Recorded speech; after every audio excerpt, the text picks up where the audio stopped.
GeM TV நேயர்களுக்கு அன்பு வணக்கம். வழக்கம் போல் விநாயகப் பெருமானை வணங்கி இன்றைய 12 ராசிகளுக்கான பலன்களை காணலாம் வாருங்கள். இன்று 27/11/2024 கார்த்திகை மாதம் 12ஆம் தேதி குரோதி வருடம் புதன்கிழமை, நல்ல நாள். இன்றைய ஆதிக்க கிரகம் புத பகவான். இன்று நாம் வழிபட வேண்டிய தெய்வம் பெருமாளை வழிபட வேண்டும். இன்றைய விசேஷம் நல்ல சுப முகூர்த்த நாள். இன்றைய நாளிலே திருமண வைபவம் காணுகின்ற தம்பதிகளுக்கெல்லாம் நம்முடைய மனமான ஆசிகள் 16 பெற்று பெருவாழ்வு வாழ வாழ்த்துகின்றோம். இன்றைய சூரிய உதயம் காலை 6:12 சூரிய அஸ்தமனம் மாலை 5:39 இன்றைய விளக்கேற்றும் நேரம் வழக்கம் போல் காலை 5 மணிக்குள்ளாக மாலை 6 மணிக்குள்ளாக விளக்கேற்ற வேண்டும். அதேபோல் இன்றைய நல்ல நேரம் காலை 9:15 முதல் காலை 10:15 வரை, மாலை 4:45 முதல் மாலை 5:45 வரை. இன்றைய ராகு காலம் மதியம் 12 முதல் மதியம் 1:30 வரை.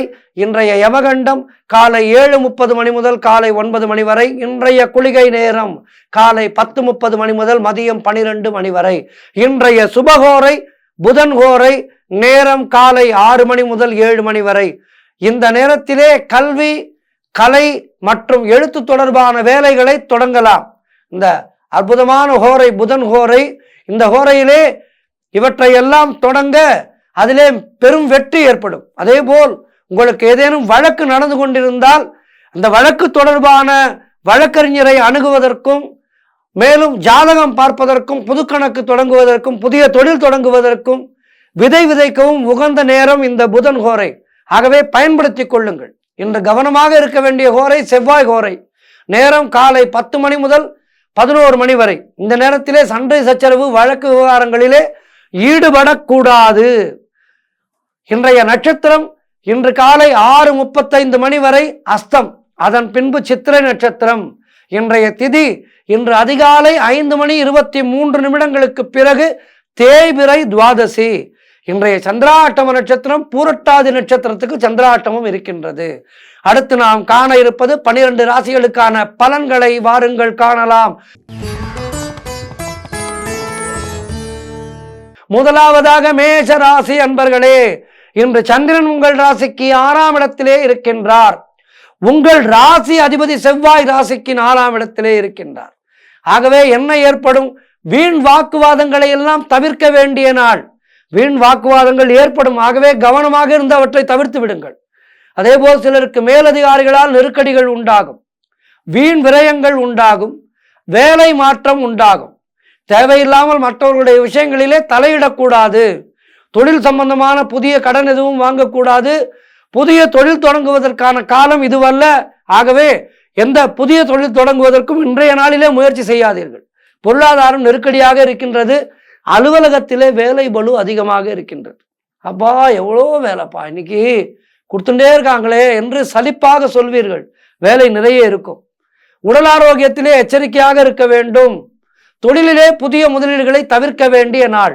ஆகவே இன்றைய நாளிலே நீங்கள் எப்படி இருக்க வேண்டும்? கவனமாக இருக்க வேண்டும். மௌனத்தை கடைபிடிக்க வேண்டும்.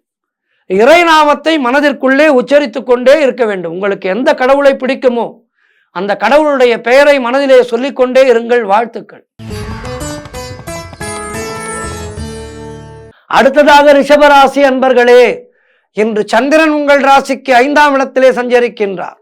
உங்கள் ராசி அதிபதி சுக்கிரன் ராசிக்கு 8ஆம் இடத்திலே இருக்கின்றார். ஆகவே இன்று உங்களுக்கு மனம் சந்தோஷமாக இருக்கும்.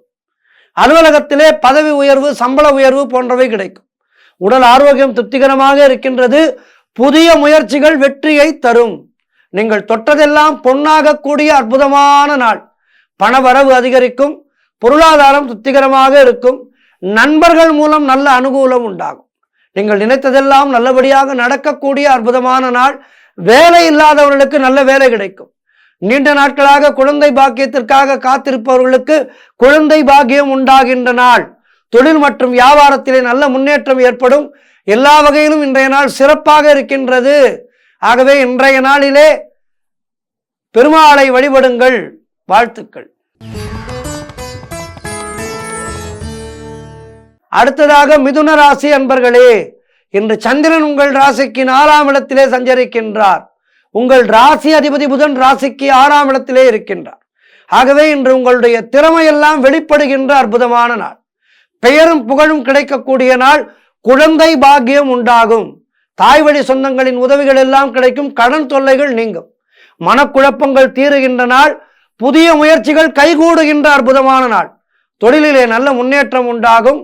திருமணம் சம்பந்தமான சுபகாரிய பேச்சுவார்த்தைகள் இனிதே முடியும். சிலருக்கு உத்தியோக மாற்றம் ஏற்படும். பொருளாதாரம் திருப்திகரமாக இருக்கும். உடல் ஆரோக்கியம் நன்றாக இருக்கின்றது. எல்லா வகையிலும் இன்றைய நாள் உங்களுக்கு சிறப்பாக இருக்கின்றது. ஆகவே இன்றைய நாளிலே பெருமாள் கோவிலுக்கு செல்லுங்கள். துளசி மாலை வாங்கி சாற்றுங்கள். வாழ்த்துக்கள். அடுத்ததாக கடக ராசி அன்பர்களே, இன்று சந்திரன் உங்கள் ராசிக்கு 3ஆம் இடத்திலே சஞ்சரிக்கின்றார். இன்று தந்தை வழி சொந்தங்களின் மூலம் நல்ல அனுகூலம் உண்டாகும். சிலருக்கு வீடு வண்டி வாகன மாற்றம் ஏற்படும். தொழில் மற்றும் வியாபாரம் சிறப்பாக இருக்கும். உடல் ஆரோக்கியம் சிறப்பாக இருக்கும். அலுவலகத்திலே புதிய வேலை வாய்ப்புகள் வெற்றியை தரும். நீங்கள் நினைத்தது அனைத்தும் நல்லபடியாக நடக்கக்கூடிய அற்புதமான நாளாக இன்றைய நாள் உங்களுக்கு இருக்கின்றது. எதிர்பார்த்த பணம் கைக்கு வரும். திருமணம் சம்பந்தப்பட்ட சுபகாரிய பேச்சுவார்த்தைகள் இனிதே முடிகின்ற நாள். கடன் பிரச்சனைகள் முற்றிலுமாக தீரும். சிலருக்கு குழந்தை பாக்கியம் உண்டாகும்.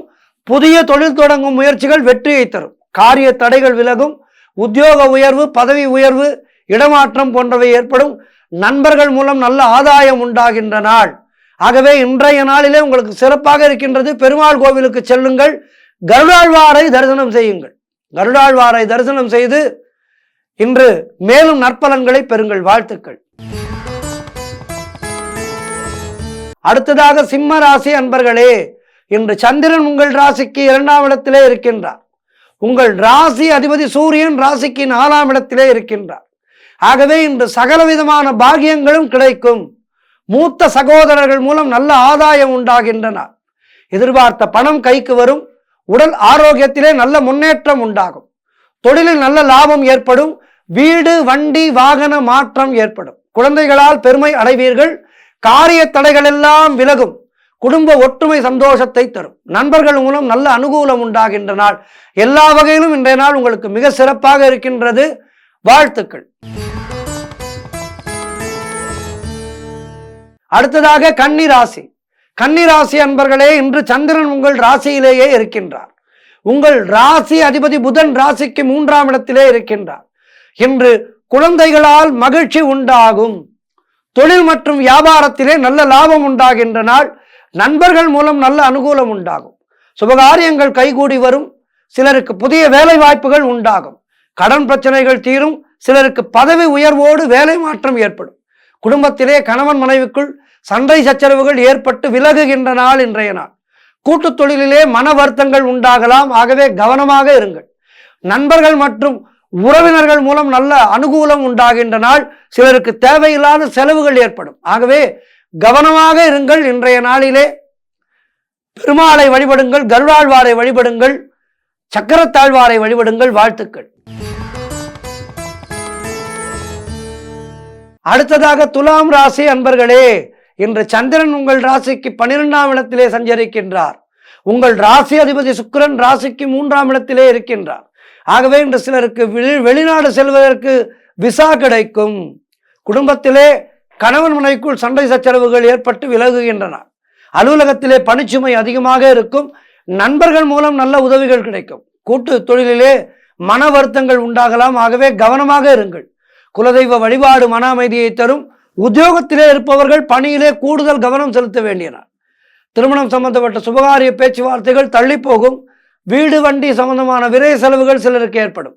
காரிய தடைகள் ஏற்பட்டு விலகுகின்ற நாள். ஆகவே இன்றைய நாளிலே நீங்கள் என்ன செய்ய வேண்டும்? முருகப்பெருமானை வணங்க வேண்டும். கந்தர் அனுபூதி படிக்க வேண்டும். கந்தர் அனுபூதி படித்தால் எப்படிப்பட்ட தடைகளும் விலகும் என்பது ஐதீகம். எனவே கந்தர் அனுபூதி படியுங்கள். பெருமாளுடைய நாமங்களை சொல்லுங்கள். கேசவா, நாராயணா, மாதவா, கோவிந்தா, விஷ்ணு, மதுசூதனா, திருவிக்ரமா, வாமனா, ஸ்ரீதரா, ரிஷிகேசா, பத்மநாபா, தாமோதரா என்று பெருமாளுடைய நாமங்களை சொல்லிக்கொண்டே இருங்கள். அடுத்ததாக விருச்சிக ராசி அன்பர்களே, இன்று சந்திரன் உங்கள் ராசிக்கு 11ஆம் இடத்திலே சஞ்சரிக்கின்றார். உங்கள் ராசி அதிபதி செவ்வாய் ராசிக்கு 9ஆம் இடத்திலே இருக்கின்றார். ஆகவே இன்று நீங்கள் எதிர்பார்த்த ஒரு பெரிய தொகை உங்களுடைய கைக்கு வரும். தொழில் மற்றும் வியாபாரத்திலே நல்ல முன்னேற்றம் உண்டாகின்ற நாள். சிலருக்கு திருமணம் சம்பந்தமான சுபகாரிய பேச்சுவார்த்தைகள் இனிதே முடியும். எதிர்பார்த்த பணியிட மாற்றம் கிடைக்கும். திருமணம் சம்பந்தமான சுபகாரிய பேச்சுவார்த்தைகள் இனிதே முடிகின்ற நாள். சிலர் புதிய செல்போன் வாங்குவீர்கள், புதிதாக பொருட்களை வாங்குவீர்கள், சுப செலவுகள் உண்டாகும். உறவினர்களோடு இருந்து வந்த மன வருத்தங்கள் எல்லாம் தீரும். பிள்ளைகளால் பெருமை ஏற்படுகின்றன. கடன் பிரச்சனைகள் தீரும். பொருளாதாரம் மிகவும் திருப்திகரமாக இருக்கின்றது. அதனால் மனம் சந்தோஷமாக இருக்கும். ஆகவே இன்றைய நாள் சிறப்பாக இருக்கின்றது. பெருமாளை வழிபடுங்கள். வாழ்த்துக்கள். அடுத்ததாக தனுசு ராசி அன்பர்களே, இன்று சந்திரன் உங்கள் ராசிக்கு 10ஆம் இடத்திலே சஞ்சரிக்கின்றார். உங்கள் ராசி அதிபதி குரு ராசிக்கு 6ஆம் இடத்திலே இருக்கின்றார். ஆகவே இன்று சொந்த வீடு வாங்கும் யோகம் உண்டாகும். பல வருடங்களாக வாடகை வீட்டிலே இருப்பவர்களாக இருந்தால் சொந்த வீடு வாங்க வேண்டும் என்கின்ற எண்ணம் அதிகமாகி அதற்கான முயற்சிகளிலே இறங்குவீர்கள். இன்றைய நாளிலே தொடங்குங்கள். ஒரு 1000 ரூபாயை எடுத்து குலதெய்வத்துக்கு முடிந்து வையுங்கள். முடிந்து வைத்துவிட்டு, இறைவா, குலதெய்வமே என்னோடு இருந்து நான் எடுக்கின்ற இந்த முயற்சியிலே துணையாக இருந்து சொந்த வீடு வாங்க வேண்டும். எனக்கென்று ஒரு குடிசை, எனக்கு ஒரு சின்ன வீடு வாங்க வேண்டும். அதற்கு நீ அருள் புரிய வேண்டும் என்று குலதெய்வத்தை வணங்கி கொண்டு ஒரு 1000 ரூபாயை முடிந்து வையுங்கள். நிச்சயமாக நல்லபடியாக நடக்கும். ஆகவே அற்புதமான நாள். இடமாற்றம் சிலருக்கு ஏற்படும். நண்பர்கள் மற்றும் உறவினர்களால் ஆதாயம் உண்டாகும். தாய் வழி உறவுகள் மூலம் நல்ல ஆதாயம் உண்டாகும். தொழிலிலே நல்ல வளர்ச்சி உண்டாகும். திருமண பேச்சுவார்த்தைகள் சுபமாக முடியும். உங்களுடைய காரியங்கள் அனைத்தும் கைகூடி வருகின்ற நாள். சிலருக்கு குழந்தை பாக்கியம் உண்டாகும். குலதெய்வ வழிபாடு அனுகூலத்தை தரும். ஆகவே குலதெய்வத்தை வணங்கி இன்றைய முயற்சிகளை தொடங்குங்கள். வெற்றி கிடைக்கும். வாழ்த்துக்கள். அடுத்ததாக மகர ராசி அன்பர்களே, இன்று சந்திரன் உங்கள் ராசிக்கு 9ஆம் இடத்திலே சஞ்சரிக்கின்றார். உங்கள் ராசி அதிபதி சனி ராசிக்கு 2ஆம் இடத்திலே இருக்கின்றார். ஆகவே இன்று நீங்கள் எடுக்கும் முயற்சிகள் எல்லாம் வெற்றி வெற்றி வெற்றி வெற்றி. தோல்வி என்ற வார்த்தையே கிடையாது. பொருள் வரவு, தனலாபம் அதிகரிக்கின்றன. கடன் தொல்லைகள் விலகும். அலுவலகத்திலே சிலருக்கு வேலை மாற்றம் ஏற்படும். இளைய சகோதரர்கள் மூலம் நல்ல ஆதாயம் உண்டாகின்ற நாள். குழந்தைகளுக்காக சுப செலவு செய்வீர்கள். உடல் ஆரோக்கியத்திலே நல்ல முன்னேற்றம் உண்டாகும். திடீர் அதிர்ஷ்டம் சிலருக்கு கை கொடுக்கும். கூட்டு தொழிலிலே நல்ல லாபங்கள் வரக்கூடிய நாள் இன்றைய நாள். வேலை இல்லாதவர்களுக்கு நல்ல வேலை கிடைக்கும். எல்லா வகையிலும் இன்றைய நாள் மிக சிறப்பாக இருக்கின்றது. அடுத்ததாக கும்பராசி அன்பர்களே, இன்று சந்திரன் உங்கள் ராசிக்கு 8ஆம் இடத்திலே சஞ்சரிக்கின்றார். உங்கள் ராசி அதிபதி சனி ராசியிலேயே இருக்கின்றார். ஆகவே இன்றைய நாள் உங்களுக்கு சந்திராட்டம நாளாக இருக்கின்றது என்றாலும் மனக்குழப்பம் வேண்டாம். நல்ல புதன்கிழமை. ஆகவே இன்றைய நாளிலே பெருமாளை வணங்குங்கள். ராம நாமம் எழுதுங்கள். சக்கரத்தாழ்வார் சன்னதிக்கு சென்று சக்கரத்தாழ்வாரையும் நரசிம்மரையும் தரிசனம் செய்யுங்கள். உங்களுடைய மனக்குழப்பங்கள் தீரும். மனப்பதற்றம் தீரும். அதே போல் யாருக்கும் கடன் கொடுக்காதீர்கள். நீங்களும் கடன் வாங்காதீர்கள். கணவன் மனைவிக்குள் விட்டு கொடுத்து செல்லுங்கள். வேலை செய்யும் இடத்திலே மற்றவரை பற்றி எதுவும் பேச வேண்டாம். கோபத்தை முற்றிலுமாக தவிர்த்துவிட்டு மௌனத்தை கடைபிடிக்க வேண்டிய நாள். வேலை மாற்றம் சிலருக்கு ஏற்படும். உடல் ஆரோக்கியத்திலே கவனமாக இருக்க வேண்டிய நாள். குலதெய்வ வழிபாடு மன அமைதியை தரும். கூட்டுத் தொழிலிலே புதிய முதலீடுகளை எல்லாம் தவிர்க்க வேண்டிய நாள். கோர்ட் கேஸ் போன்ற பிரச்சனைகளில் ஈடுபடக்கூடாது. ஆகவே இன்றைய நாளிலே இறை நாமத்தை சொல்லிக்கொண்டே கடந்து செல்லுங்கள். வாழ்த்துக்கள். அடுத்ததாக மீன ராசி அன்பர்களே, இன்று சந்திரன் உங்கள் ராசிக்கு 7ஆம் இடத்திலே சஞ்சரிக்கின்றார். உங்கள் ராசி அதிபதி குரு ராசிக்கு 3ஆம் இடத்திலே இருக்கின்றார். ஆகவே இன்று சுபகாரியங்கள் நடைபெறக்கூடிய நல்ல நாள். நண்பர்கள் மூலம் நல்ல அனுகூலம் உண்டாகும். வீடு, வண்டி, வாகன யோகம் உண்டாகும். எதிலும் வெற்றி உண்டாகின்ற நாள். எந்த காரியத்தை எடுத்தாலும் வெற்றி. அதேபோல் செய்யும் செயலிலே பெயரும் புகழும் கிடைக்கும். கணவன் மனைவிக்குள் இருந்து வந்த பிரச்சனைகள் எல்லாம் தீரும். கூட்டுத் தொழிலிலே நல்ல லாபம் ஏற்படுகின்றன. சிலருக்கு புதிய வேலை வாய்ப்புகள் உண்டாகும். திருமணம் சம்பந்தமான சுபகாரிய பேச்சுவார்த்தைகள் இனிதே முடியும். எதிர்பார்த்த உதவிகள் எல்லாம் கிடைக்கின்ற அற்புதமான நாள். ஆகவே இன்றைய நாளிலே சிறப்பாக இருங்கள். பெருமாளை வழிபடுங்கள், கருடாழ்வாரை வழிபடுங்கள், சக்கரத்தாழ்வாரை வழிபடுங்கள். வாழ்த்துக்கள். 12 ராசியினருக்கும் இன்றைய நாள் பெருமாள் அனுகிரகத்தால் சிறப்பாக இருக்க பிரார்த்தித்துக் கொள்கின்றேன். நன்றி, வணக்கம். இன்றைய ஆன்மீக தகவலிலே இந்த பைரவரை பற்றி நாம் பார்க்க இருக்கின்றோம். சிவபெருமானுடைய பஞ்சகுமாரர்கள் என்று சொல்வார்கள். அதாவது சிவபெருமானுக்கு 5 குமாரர்கள். முதலாவதாக பைரவர், அடுத்து கணபதி, அடுத்து முருகன், அடுத்து வீரபத்ரர், அடுத்து ஐயனார். இதிலே பைரவரை புதல்வர் என்று கூறினாலும் சிவபெருமான் துக்கம் அல்லது துக்கத்திற்கு காரணமான பாவத்தை போக்குவதால் இவரும் பைரவன் என்றே அழைக்கப்படுகின்றார். அதாவது அவரது சக்தியான காளியும் பைரவி என்ற பெயரில் ஈசான திக்கில் இருந்து கொண்டு காவல் காக்கின்றார். பைரவரை வலிமை மிக்க ஞானமூர்த்தியாக உற்பத்தி செய்து உலகினை காக்கும் பொறுப்பை அவரிடம் சிவபெருமான் அளித்திருக்கின்றார். அவர் உயிர்களுக்கும் அவர்களின் உடைமைகளுக்கும் பாதுகாவலாக இருப்பதோடு 8 திசைகளிலே அஷ்ட பைரவராக நின்று அவற்றையும் பாதுகாத்து வருகின்றார். அஷ்ட திக்குகள் என்று சொல்வார்கள் அல்லவா, அஷ்ட பைரவர்கள் என்று சொல்வார்கள். இந்த 8 திசைகளையும் காவல் காக்கின்றார் பைரவர். அசுரர்களாலே உலகம் துன்பமடையும் பொழுதெல்லாம் சிவபெருமான் தனது அம்சமாக பைரவரை தோற்றுவித்து அசுரர்களை வென்று உயிர்களுக்கு அமைதி அளிக்கின்றார் என்பதுதான் புராணம். பைரவருக்கு க்ஷேத்திரபாலகமூர்த்தி என்றும் ஒரு பெயர் உண்டு. க்ஷேத்திரம் என்றால் பூமி, பாலகர் என்றால் காப்பவர். க்ஷத்திரமாகிய உலகுக்கு ஊழிக்காலத்திலே நேர்ந்த துயரத்தை நீக்கி காத்தருளிய காரணத்தினாலே சிவனுக்கு க்ஷத்திரபாலகமூர்த்தி என்று பெயர். பெண்கள் பலவீனமானவர்களாக இருப்பதால் எந்த பெண்ணாலும் அசுரனான தன்னை கொல்ல முடியாது என்று கருதி தானகாசுரன் என்னும் அசுரன் வரம் பெற்றிருந்தான். சாகாவரம் பெற்றதனால் தானகாசுரன் தேவர்களை கொடுமைப்படுத்த தொடங்கினான்.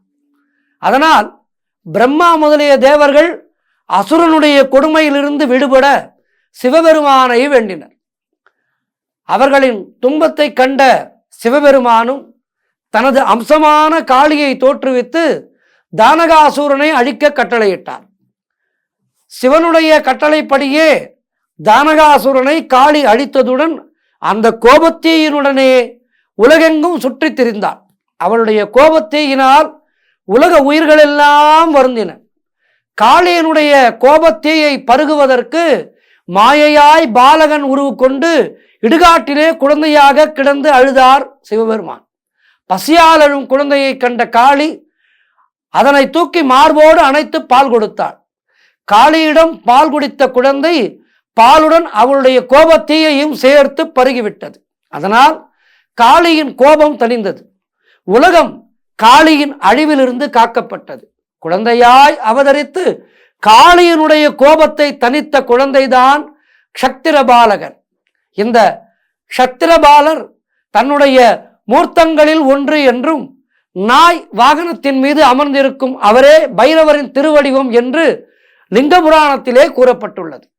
அஷ்ட பைரவர் உற்பத்தி இரண்யாட்சன் மகனாகிய அந்தகாசுரன் சிவபெருமானை எண்ணி பஞ்சாக்னி வளர்த்து கடுந்தவம் செய்தான். அவனுடைய தவத்திற்கு இறங்கிய சிவபெருமான் அவனுக்கு காட்சியளித்தார். சிவபெருமான் எப்போதுமே தவத்திற்கு மெச்சுபவர். அவனுக்கு காட்சியளித்தார். அசுரன் தன்னை யாராலும் வெல்ல முடியாத பேராற்றலும் பெரும் போக உணர்ச்சியும் தந்தருள வேண்டும் என்று வேண்டினான். சிவபெருமானும் அவன் கோரிய வரங்களை எல்லாம் தந்துவிட்டார். சிவனிடம் வரம் பெற்ற அந்தகாசுரன் தேவர்களை அடக்கி அவர்களுடைய தேவியர்களின் கற்பை சூறையாடத் தொடங்கினான். மேலும் தோல்வியுற்ற தேவர்களை பெண் வேடத்துடன் பணிபுரியும்படி செய்து அவமானப்படுத்தினான். அப்படியும் அவனது ஆணவம் குறையவில்லை. அந்தகாசூரனின் கொடுமையை தாங்க இயலாத தேவர்கள் பெண் வேடத்துடனேயே சிவபெருமானை சரணடைந்து தங்கள் இன்னல்களை எல்லாம் கூறினர். அவர்களது துயரத்தை கண்ட சிவபெருமான் மகாபைரவரை உற்பத்தி செய்து அந்தகாசுரனின் ஆண்மையை அழித்து தேவர்களின் துன்பத்தை போக்கும்படி கட்டளையிட்டார். மகாபைரவர் அதி உக்கிரத்துடன் அவன் மீது போர் தொடுத்தார். அவருடைய கோபாக்னியிலிருந்து 8 பைரவர்கள் தோன்றினர்.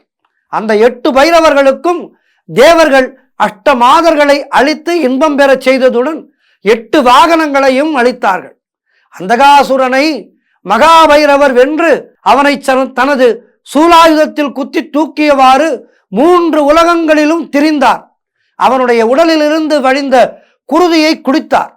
அவன் அஞ்சி சோர்ந்து இறங்கியதால் அவனை சூலத்திலிருந்து விடுவித்தார். முண்டகன் முதலிய அநேக அசுரர்கள் தோன்றிய போதெல்லாம் சிவபெருமான் அநேக பைரவர்களை உற்பத்தி செய்து அவர்களை அழித்து வருகின்றார்.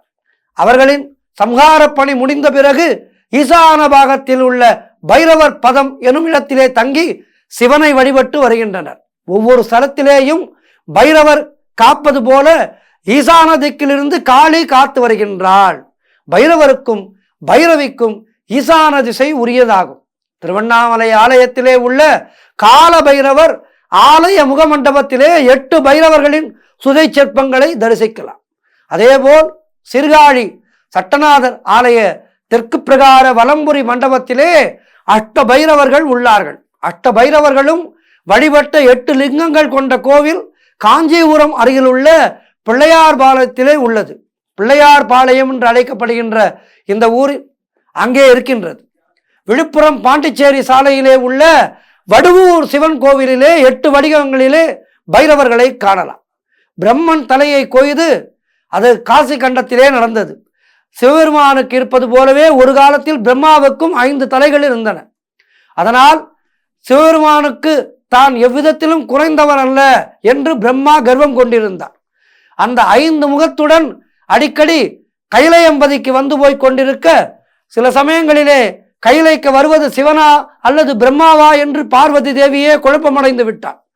சிவபெருமான் என நினைத்து பார்வதி தேவி பரபரப்புடன் வணங்குகையில் பிரம்மா ஆணவத்துடன் சிரித்து கொண்டே செல்வது குறித்து பார்வதி தேவி சிவபெருமானிடம் முறையிட்டார். பிரம்மாவின் செருக்கை சிவபெருமான் அறிந்தவராதலால் அவர் தானே திருந்தட்டும் என்று பொறுமை காத்தார். அவ்வாறு இருக்கையிலே மேருமலையிலே திருமாலிடம் பிரம்மா தன்னை சிவபெருமான் என கருதி பார்வதி தேவி எழுந்து மரியாதையுடன் வணங்கியதை தெரிவித்து கேலி செய்து கொண்டிருந்தார். அப்போது அங்கு குழுமியிருந்த தேவர்களும் முனிவர்களும் அவர்களை சூழ்ந்து பரபிரம்மன் என்பது யார் என்று கேட்டனர். அதற்கு பிரம்மா, ஆதிபராசக்தியின் அம்சமான பார்வதி தேவியே என்னை கண்டு எழுந்து வணங்குகிறார்கள் என்றால் நான் தான் பரபிரம்மம் என்று ஆணவத்தோடு சொன்னார் பிரம்மதேவன். மேலும் பரபிரம்மன் என்பதில் என் பெயர் பிரம்மா என்று இருப்பது தானே நானே பரபிரம்மன் என்பதை புறப்படுத்தியது அல்லவா என்று கேட்கின்றார். பிரம்மனின் பதில் தேவர்களுக்கும் முனிவர்களுக்கும் திகைப்பை தந்தது. சிவபெருமானை பரம்பொருள் என்று கூறுவர் என்று எதிர்பார்த்ததற்கு மாறாக பிரம்மா தன்னையே பரபிரம்மம் என்று குறித்து கொண்டது அவர்களுக்கு ஆச்சரியம் அளித்தது. சரி, திருமால் என்ன சொல்கின்றார் என்று திருமாலின் பக்கம் திரும்பினர். உன்னை பெற்றெடுத்தவள் நான், அப்படி இருக்கும்போது நீ எப்படி பரம்பொருளாக முடியும்? பிறப்பு இறப்பு அற்றவர்தானே பரம்பொருள். நீ என்னிடமிருந்து பிறந்ததால் நீ பரம்பொருளாக இருக்க முடியாது. மேலும் உனக்கு இறப்பு உண்டு. இறப்பற்ற நானே பரம்பொருள் என்று திருமால் தெரிவித்தார். சிவனே பரம்பொருள் என்பதை உணர்த்த வேண்டி தாங்கள் கேட்ட கேள்விக்கு சிவனே பரம்பொருள் என்று அவர்கள் இருவரும் கூறுவார்கள் என்று எதிர்பார்த்தால் இருவருமே பரம்பொருள் என்று ஒருவரை ஒருவர் வாதிட்டுக் கொள்வது முனிவர்களுக்கும் தேவர்களுக்கும் கவலையை தந்தது. ஆனால் இந்த நாடகம் எல்லாம் சிவபெருமான் நடத்துகின்ற ஒரு திருவிளையாடல். பெருமாள் எப்போதுமே தன்னை அப்படி சொல்லிக் கொள்ள மாட்டார். இது சிவபெருமானை நடத்துகின்ற நாடகம் என்பதை தேவர்கள் உணர்ந்தார்கள். வேதத்திடமும் பிரணவத்திடமும் அவர்கள் முறையிட்டனர். வேதமும் பிரணவமும் பிரம்மா திருமால் ஆகிய இருவரிடமும் எல்லா உலகங்களுக்கும் சிவபெருமானே பரம்பொருளாக இருக்க நீங்கள் இருவரும் இப்படி பொருத்தமில்லாமல் விவாதித்துக் கொண்டிருக்கின்றீர்களே என்று கூறினர். அப்படியும் அவர்கள் இருவரும் தம் வாதத்தை கைவிட தயாராக இல்லை. இவர்கள் இருவரும் இப்படி சண்டையிடுவதை கண்ட சிவபெருமான் அவர்களின் நடுவிலே ஜோதி வடிவிலே காட்சியளித்தார். அவர்களோ அதனை ஏதோ ஒரு சுடர் என்று அலட்சியம் செய்தனர். ஆயினும் சிவபெருமான் பார்வதி தேவியுடன் அந்த சுடரிலே காட்சி அளித்தார். அதனை கண்ட திருமால் ஐயம் தீர்ந்தவராய், சிவபெருமானே பரபிரம்மா என்பதை உணர்ந்தவராய் அவரை பணிந்து வணங்கினார் திருமால். ஆனால் பிரம்மாவோ, என்னை போலவே 5 தலைகள் கொண்டிருக்கும் சிவபெருமான் என்னை விட எவ்விதத்திலே உயர்ந்தவர், ஆகவே நான் தான் பரம்பொருள் என்று மாறுதட்டினார். ஆணவத்தின் காரணமாக தன்னை இகழ்ந்த பிரம்மாவுக்கு தகுந்த புத்தி புகட்டிட பைரவ கடவுளை அந்த இடத்திலே தோன்றச் செய்தார். தன்னுடைய நடுச்சிரசின் மூலம் சிவபெருமானை இகழ்ந்து பேசிய பிரம்மனின் நடுச்சிரம் பைரவரின் நகநுனியினாலே கிள்ளி எடுக்கப்பட்டது. தலை அறுக்கப்பட்ட பிறகுதான் பிரம்மாவுக்கு புத்தி வந்தது. அகந்தையால் தான் பேசிய பேச்சினை மன்னிக்குமாறு சிவபெருமானிடம் கோரினார். தன்னுடைய ஆணவத்தை அடக்கியதற்கு சான்றாக தன்னுடைய 5வது தலை அவருடைய கையிலேயே இருக்கட்டும் என்று பிரம்மா கேட்டுக்கொண்டார். 5 முகங்களை கொண்டிருந்த பிரம்மா இந்த நிகழ்ச்சியின் காரணமாகவே அன்று முதல் நான்முகன் என அழைக்கப்பட்டார். பிரம்மனின் தலை பைரவரால் கிள்ளி எறியப்பட்டதால் அவருக்கு பிரம்மஹத்தி தோஷம் பிடிக்கின்றது. பிரம்மனின் தலை பைரவரின் கையிலே ஒட்டி கொள்கின்றது. பிரம்மனின் கபாலம் சுமந்த கையினராய் பைரவர் உலகம் முழுவதும் அலைந்து திரிந்து நர்மதா நதிக்கரைக்கு வருகின்றார். பின்னர் அங்குள்ள முனிவர்களை வணங்கி தன்னுடைய பிரம்மஹத்தி தோஷம் விலகும் வழியை கேட்க, அவர்களும் நீங்கள் காசிக்கு சென்றால் உங்களுடைய பிரம்மஹத்தி தோஷம் நீங்கும் என்று கூறுகின்றனர். முனிவர்களுடைய அறிவுரைப்படியே பைரவர் காசிக்கு செல்கின்றார். காசியின் எல்லையை மிதித்த உடனேயே பைரவருடைய கையிலே உள்ள பிரம்ம கபாலம் தெரித்து விழுகின்றது. அங்கே அவருடைய பிரம்மஹத்தி தோஷமும் நீங்குகின்றது. அதுவரை கபால பைரவர், அதாவது கையிலே பிரம்மனின் தலையை தாங்கியிருந்தமையால் கபால பைரவர் என்று அழைக்கப்பட்டார். அதன் பின்பு கால பைரவராகி காசியிலேயே நிரந்தரமாக தங்கி பக்தர்களாகிய நமக்கெல்லாம் அருள் புரிந்து கொண்டிருக்கின்றார்.